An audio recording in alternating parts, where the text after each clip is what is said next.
রমাদানে সবাই আমরা ইতিকাফ করতে পারি না। কিছু কিছু ভাইরা আমাদের সবার দায়িত্ব নিয়ে একটা এলাকা থেকে কয়েকজন ভাই মিলে ইতিকাফ করেন, নিজেকে আল্লাহর ঘর মসজিদে আটকে ফেলেন।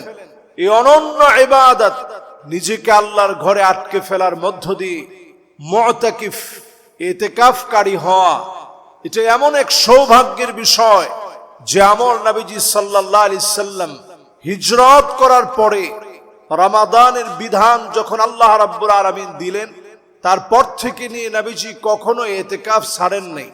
একবার নবীজির ইতিকাফ করতে পারেন নাই সফরের কারণে। আমুল মুকবিল, পরবর্তী বছরে নবীজি সাল্লাল্লাহু আলাইহি সাল্লাম 20 দিন ইতিকাফ করছেন। সুবহানাল্লাহ। অনেকে ভাববেন হুজুর আমরা তো ব্যস্ততায় আছি, চাকরি বাকরি আছে, তো ইতিকাফ কিভাবে করব? ইতিকাফ নবীজি করেছেন, আমাদের চাইতে নবীজির ব্যস্ততা কম ছিল না বেশি ছিল? যেই কোরআন আমাদের হাফেজে কোরআনরা তেলাওয়াত করে, এই কোরআন যখন নবীজির উপরে অবতীর্ণ হতো, মিসলা সিলসিলাতিল জারাস, ঘন্টার ধ্বনি যেভাবে বাজতে থাকে এইভাবে নবীজির কাছে আওয়াজ আসতো। মৌমাছি যেভাবে গুনগুন করে এইভাবে নবীজির কাছে আওয়াজগুলো আসতো। এক একটা আয়াত নাজিল হলে নবীজি ঘেমে যেতেন। যখন আয়াতগুলো নাজিল হতো, এক একটা আয়াতের সঙ্গে নবীজির শরীরে ঘাম চলে আসতো। মুবারক কপাল দিয়ে টপ টপ করে ঘাম জড়ায় জড়ায় পড়তো। এত পরিমাণ নবীজি ঘেমে যেতেন। নবীজি সাল্লাল্লাহু আলাইহি ওয়াসাল্লাম যখনই ওহীগুলো নাজিল হতো, ঘন্টার ধ্বনির মতো যখন প্রতিধ্বনিত হতো, নবীজি সাল্লাল্লাহু আলাইহি সাল্লাম ভয় পেয়ে যেতেন, কাঁপতে থাকতেন, টপ টপ করে ঘাম ঝরতো। এক একটা আয়াতের জন্য এত শ্রম নবীজি দিয়েছেন, বারবার পড়ার চেষ্টা করতেন। আল্লাহ তাআলা নবীজিকে মুখস্থ করায় দিয়েছেন, সংরক্ষণের দায়িত্ব নিয়েছেন। এই কোরআনুল কারীমের প্রত্যেকটি আয়া আল কারীমা সংরক্ষিত অবস্থায় আমাদের হাত পর্যন্ত এসেছে। এই দায়িত্ব নবীজি পালন করতে গিয়ে সামান্য পরিমাণ ক্লান্ত হন নাই, কষ্ট করেছেন, শ্রম দিয়েছেন। সব করার পরেও নবীজি সাল্লাল্লাহু আলাইহি সাল্লাম কখনো ইতিকাফ ছাড়েন নাই। জীবনে একবার হলেও যারা ইতিকাফ করার নিয়ত করছেন, ইতিকাফ যদি একবার করতে পারেন, হতে পারে যিনি জাহান্নামের আগুন হারাম করে দিবেন তিনি কে? ইতিকাফা রাসূলুল্লাহ সাল্লাল্লাহু আলাইহি সাল্লাম ফিল আশরিল আওয়াখির মিন রমাদান, হায়াতের ভিতরে রমাদানের শেষ দশকে আল্লাহর হাবিব ইতিকাফ করতেন। আগামী মঙ্গলবার ইতিকাফের জন্য যারা নিয়ত করে ফেলেছেন, সূর্য ডুবার আগে মসজিদে ঢুকবেন, আবার আপনি চাঁদ দেখে বের হয়ে যাবেন। এই লম্বা সময় যদি নিজেকে আল্লাহর ঘর মসজিদে আটকে ফেলেন, একদিকে আপনি গুনাহ নিয়ে ঢুকবেন, অন্যদিকে যিনি গুনাহ মাফ করে দিবেন তিনি কে? গুনাহ খাতা মাফ করে নেওয়া অনন্য সুযোগ হচ্ছে ইতিকাফ। আরবিতে এই শব্দটি 6টা অক্ষর নিয়ে গঠিত। 1 নাম্বার অক্ষরের নাম আলিফুন। বলেন কি? আলিফ। ইতিকাফ লিখতে প্রথম যে আলিফটা লাগে বা হামজা লাগে, এই আলিফ দিয়ে মুফাসসিরিনে কেরাম উল্লেখ করেন, এটা দিয়ে উদ্দেশ্য হচ্ছে ইখলাস। ইতিকাফ করতে ঢুকতে হয় ইখলাস নিয়ে। ইখলাসের সঙ্গে যদি নিজেকে আপনি আটকে ফেলেন, ওলিদের ওলি, বুজুর্গ যিনি বানায় দিবেন তিনি কে? এজন্য নবী আম্বিয়া আলাইহিমুস সালাম, সাহাবায়ে কেরাম রিদওয়ানুল্লাহি আলাইহিম আজমাইন বহু সংখ্যক জীবনে ইতিকাফ করছেন। আমরা হয়তো হায়াতের ভিতরে একবারও ইতিকাফ করতে পারিনি। একবার যদি আপনি নিয়ত করেন ইখলাসের সাথে ইতিকাফ করবেন, একদিকে আপনি গুনাহ নিয়ে ঢুকবেন, অন্যদিকে যিনি গুনাহ খাতা মাফ করে কবুল করবেন তিনি কে? ইতিকাফ লেখার জন্য 2 নম্বরে লাগে আইন। আপনি যদি ইতিকাফের নিয়ত করেন, আইন দিয়ে উদ্দেশ্য হচ্ছে ইবাদত, নিজেকে আপনি ইবাদতে মশগুল করবেন। মসজিদে থাকার নাম ইবাদত। আল্লাহর ঘর মসজিদে আপনি বসলেন, মসজিদে বসে কোরআনুল কারীম তেলাওয়াত করলেন, গুনাহ মুক্ত নিজেকে আপনি বানালেন। ইতিকাফের ইবাদতে বহুগুণ শান্তি যিনি বাড়ায়া দিবেন তিনি কে? 1 নম্বরে লাগবে ইখলাস, 2 নম্বরে ইতিকাফকারীদের লাগবে ইবাদত। আমরা মনে করি ইতিকাফ করবে কারা? সবচেয়ে বুড়া মানুষ যারা, বাংলাদেশের ট্রেডিশন এটাই, ইতিকাফ করবে তারা যারা সবচেয়ে বৃদ্ধ মানুষ, সিনিয়র সিটিজেন, যাদেরকে দিয়ে এখন আর কোনো কাজ হচ্ছে না, চাকরি বাকরি কিছুই নাই, ওনারা ইতিকাফ করবে। আসলে কি এই ইতিকাফটা শুধুমাত্র মুরব্বীদের ইবাদত? এই ইতিকাফটা যুবকদের ইবাদত, মুরব্বীদের তো আছেই। সবাই মিলে যদি ইতিকাফ করেন, এই ইতিকাফটা প্রাণবন্ত হবে। নবীর যুগের ইতিকাফ যেমন ছিল, যারা আপনারা মদিনায় গেছেন, নিশ্চয় আপনারা যত কষ্টই হোক রিয়াদুল জান্নাহ আপনারা নামাজ পড়ছেন না? দেখি আমার এখানের মুসল্লিরা কারা কারা রিয়াদুল জান্নাহর মধ্যে নামাজ পড়ছেন, হাত উঠান তো দেখি। সুবহানাল্লাহ, মাশাআল্লাহ, হাতগুলো নামা। আমরা কষ্ট হলেও রিয়াদুল জান্নাহর মধ্যে নামাজ পড়ছি। আমার নবী এই জায়গাতে ইতিকাফ করতেন। এখানে একটা খুঁটি আছে দেখবেন, আরেকবার যদি যেতে পারেন তাকায় তাকায় দেখবেন যে হুজুর বলছিল, কই দেখি খুঁটিটা। একটা খুঁটি আছে, উপরে দেখবেন লেখা আছে উস্তুওয়ান আয়েশা। আম্মাজান আয়েশা এই জায়গায় নবীজির চুলটা আয়েশা আশ্রয় দিতেন। জোরে কোন সুবহানাল্লাহ। আমার নবী যখন ইতিকাফ করতেন, নবীজির চুলটা আয়েশা আম্মাজান আশ্রয় দিতেন। আশ্রয় দিলে নবীজির কাছে ভালো লাগতো। আম্মাজান এখানে এসে নবীজির চুল মুবারক আশ্রয় দিতেন। এটা এখনো পর্যন্ত সংরক্ষিত আছে, উস্তুওয়ান আয়েশা। আরেকটা খুঁটি আছে ওইখানে দেখবেন উস্তুওয়ানুল উফুদ। প্রতিনিধি দল নবীজির কাছে আসলে এই জায়গায় দেখা করতেন। এভাবে অনেকগুলো খুঁটি আছে। এখানে পেয়ারা হাবিব ইতিকাফ করতেন আপন সাহাবায়ে কেরামদেরকে নিয়ে। সেই ইতিকাফ যদি নিজের জীবন পরিবর্তনের জন্য, ইবাদতে নিজেকে আল্লাহর কাছে দামি বানানোর জন্য করেন, আল্লাহ পাক এই রমাদানে যাদেরকে মালিক মাফ করে দিয়েছেন, তাদের খাতায় যিনি আপনাকে কবুল করে নেবেন তিনি কে? এই জন্য এই রমাদানে টার্গেট নেওয়া লাগবে। মাশাআল্লাহ, আমাদের মসজিদে এই সুযোগ আপনাদের জন্য আছে। কেউ এইটা মনে করার সুযোগ নাই যে হুজুর আমার বাসা তো অনেক দূরে, এখানে ইতিকাফ কেমনে করব। এই জায়গায় যদি কেউ ইতিকাফে বসেন, আপনাদের খাবার দাবার সবকিছু ইনশাআল্লাহ আমাদের মসজিদ মেহমানদারি হিসাবে ইনশাআল্লাহ দায়িত্ব গ্রহণ করবে। এটা বহু বছর ধরে এই দায়িত্ব গ্রহণ করছে। এবারও যারা বসবেন, আমরাও আনন্দ চিত্তে ইনশাআল্লাহ আপনাদেরকে মেহমানদারি করাবো ইনশাআল্লাহ। ইতিকাফ যারা করবেন ইবাদতের নিয়তে, আল্লাহ রাব্বুল আলামিন একে তো 70 বাড়ায় দেন, মসজিদে বসে আছেন 700 গুণ বাড়ায় দিবে। বিগাইরি হিসাব, হিসাব ছাড়া যিনি দান করে দিবেন তিনি কে?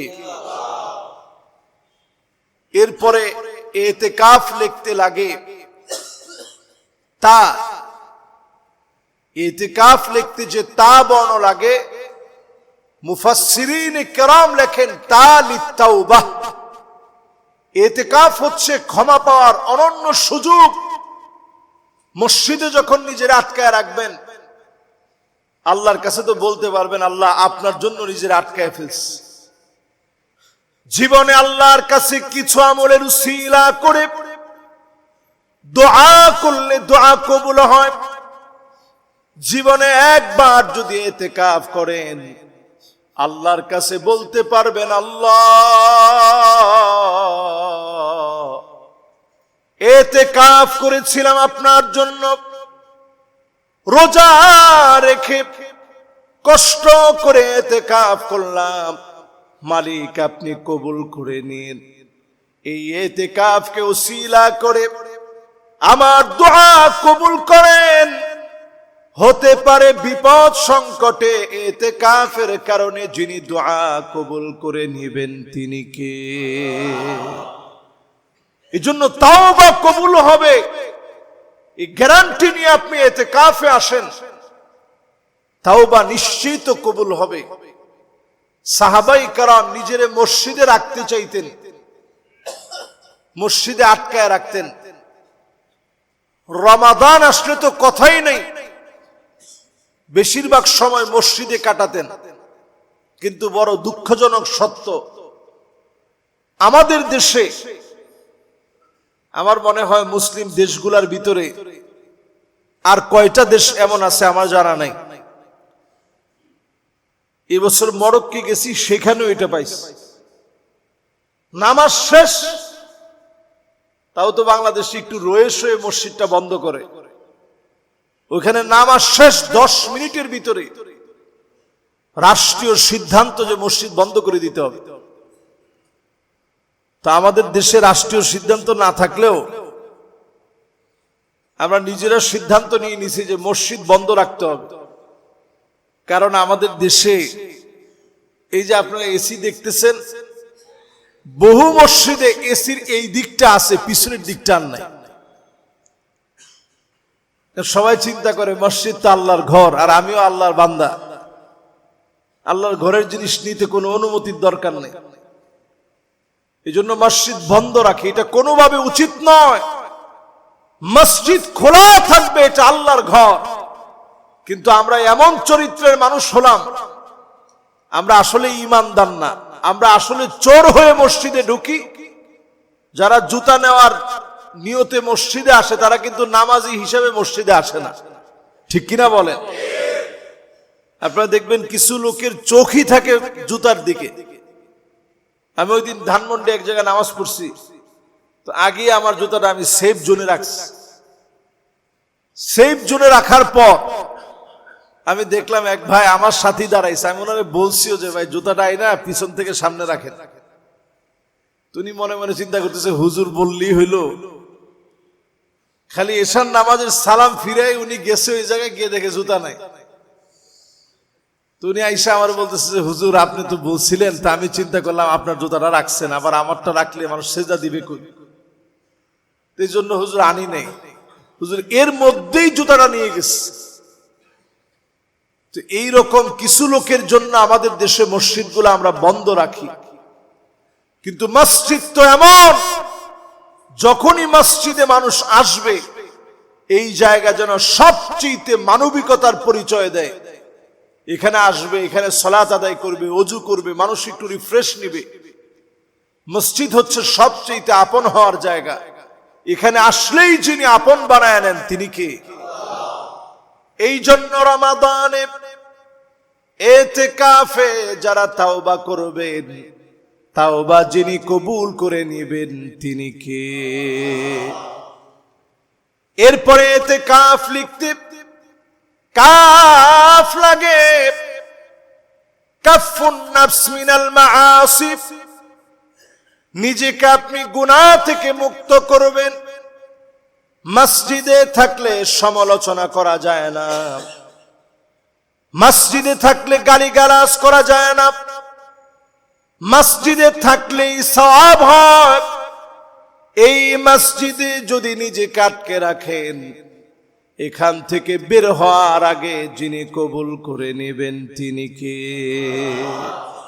আর যদি হায়াত ফুরায় যায়, একটাবার আপনি চিন্তা করেন, এই রমাদানের শেষ সময়টুকুন যদি আপনার জীবনের আল্লাহ লিখে ফেলেন যে তোমার জীবন আর হায়াত নাই, হায়াতের শেষ সময়টা আপনার মসজিদে কাটলো, অবনত চিত্তে নয়ন বিজীব আল্লাহকে আপনি ইতিকাফে ডাকলেন, কান্না জড়িত কণ্ঠে মুনাজাত করলেন, আল্লাহ পাকের পছন্দ হয়ে গেল, মসজিদে ঘুমন্ত অবস্থায় আপনি চলে গেলেন, আইয়ুফিকাহু বিআমালিন সালিহিন ক্বাবলা মাউতিহি, মৌতের আগে যিনি আপনাকে ভালো কাজের ভিতরে আল্লাহর ঘরের ভিতরে ইতিকাফ অবস্থায় যিনি ডাকটা দিলেন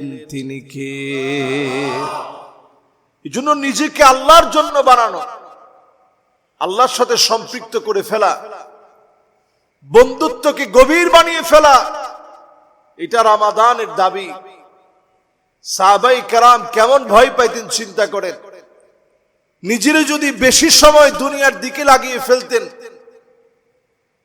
এত বেশি ভয় পেতেন সাহাবায়ে কেরাম।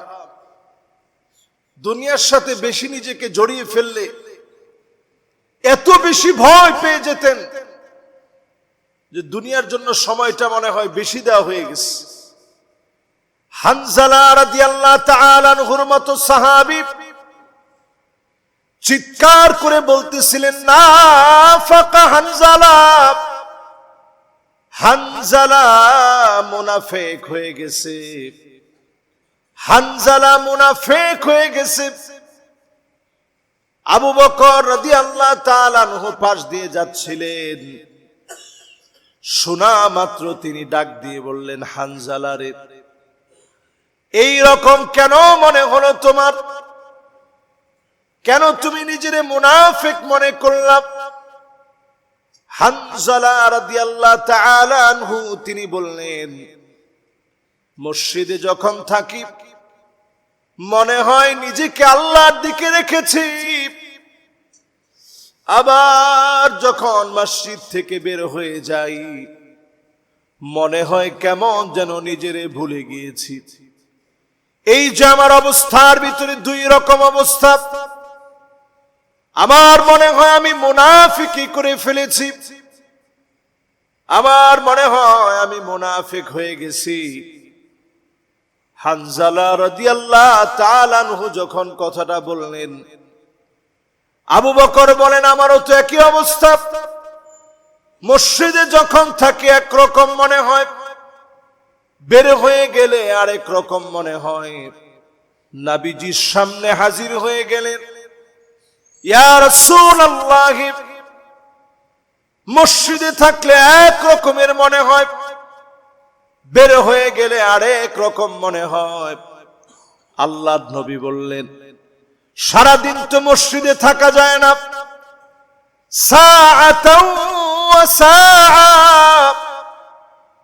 খানিকটা সময় যদি তুমি মসজিদে কাটাও, এরপরে কিছু সময় দুনিয়ার জন্য দিলে, আবার মসজিদে আসো, 5 ওয়াক্ত নামাজের জন্য যদি মসজিদে আসেন, 5টা বাড়ি যিনি জান্নাতে বানায় দিবেন তিনি কে? কাফফুন নাফসানিল মাআসি, নিজেকে গুনাহ থেকে বিরত রেখে আল্লাহর ঘর মসজিদে নিজেকে আটকে ফেলার নাম হচ্ছে ইতিকাফ। ইতিকাফের কাফটা বড় দামি। নিজেকে আল্লাহর ঘরের ভিতরে একটু আটকে ফেলা, নিজেকে আল্লাহর ঘরের ভিতরে আটকায়া গুনাহ খাতা থেকে মাফ চাওয়া। আল্লাহ রাব্বুল আলামিন যেইভাবে চান ওইভাবে সময়গুলো পার করা, এটা সারা বছর আপনার জন্য সম্ভব না অসম্ভব? অসম্ভব। যদিও আপনি বসলে সওয়াব হবে, কিন্তু সারা বছর কি আপনি পারবেন? শুধুমাত্র রমাদানুল মুবারকে আমরা পারি এবং চেষ্টা করি। যারা যারা বসে, আমি গত বছর দেখেছি অনেক যুবকরা বসছে, সুদীর্ঘ 11টা বছর আমি মুগদায় যেখানে খুতবা দিতাম, খতিব ছিলাম, ওখানে আমাদের ইমাম সাহেব হুজুর একদিন নিয়ে গেছি।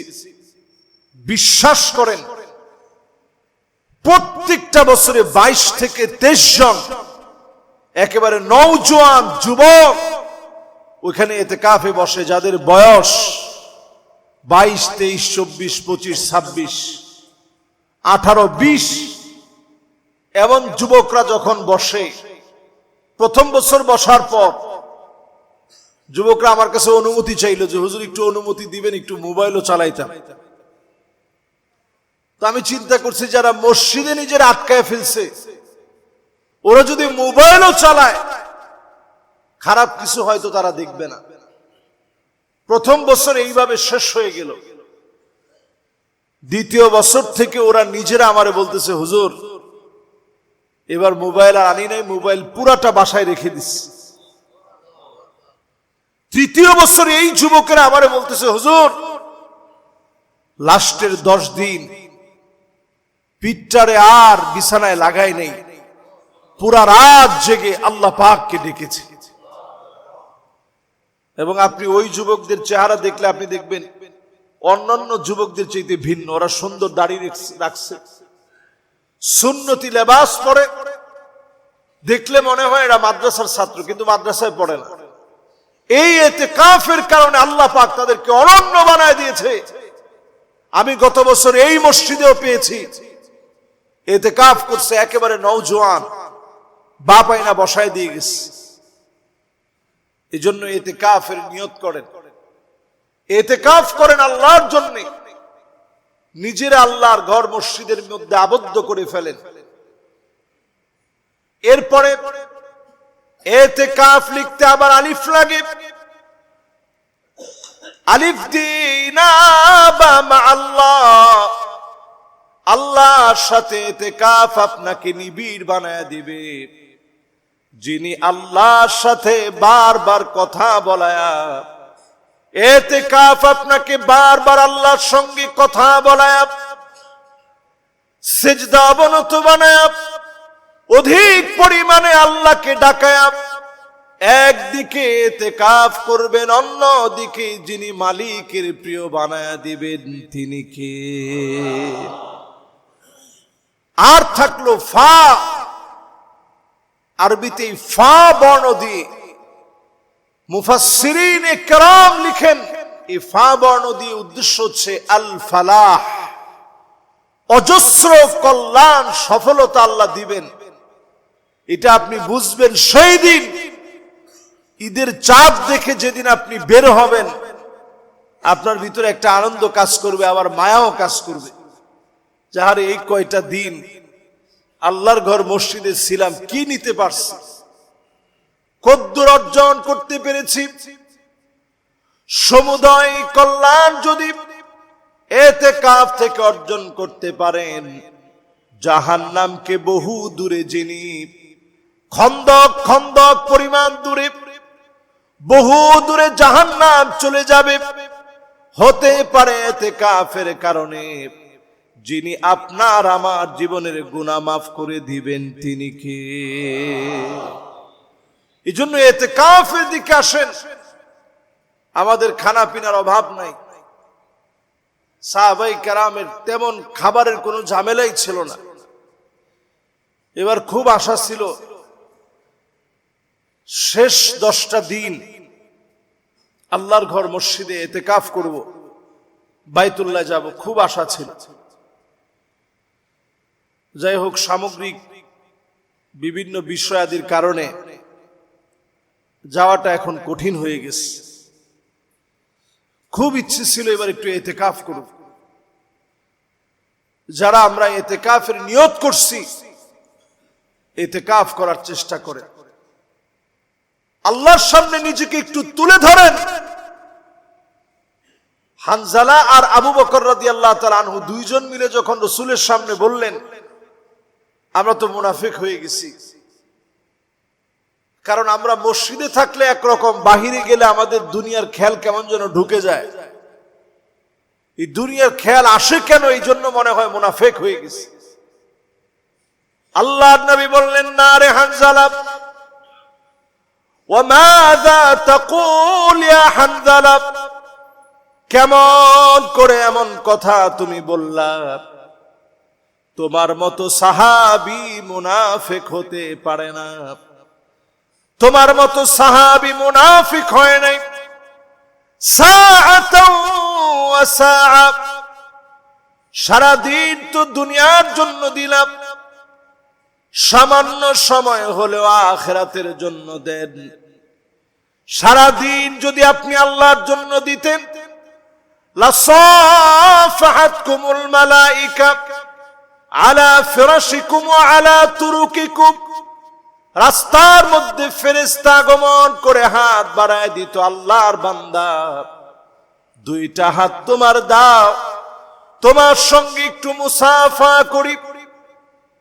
ওয়া আলা ফিরাশিকুম, বিছনার মধ্যে ফেরেশতা হাত বাড়ায় দিতেন, দুইটা হাত দাও, তোমার সঙ্গে একটু মুসাফা করি। সারাদিন দিনের কাজ নিয়ে থাকা যায় না, যতটুকু সময় আপনি ঈমানের জন্য, ইসলামের জন্য, আল্লাহর জন্য, আখিরাতের জন্য দিলেন, যদি ইতিকাফের সময়গুলা কাটান, আপনাকে আমাকে যিনি দামি বানায় দিবেন তিনি কে?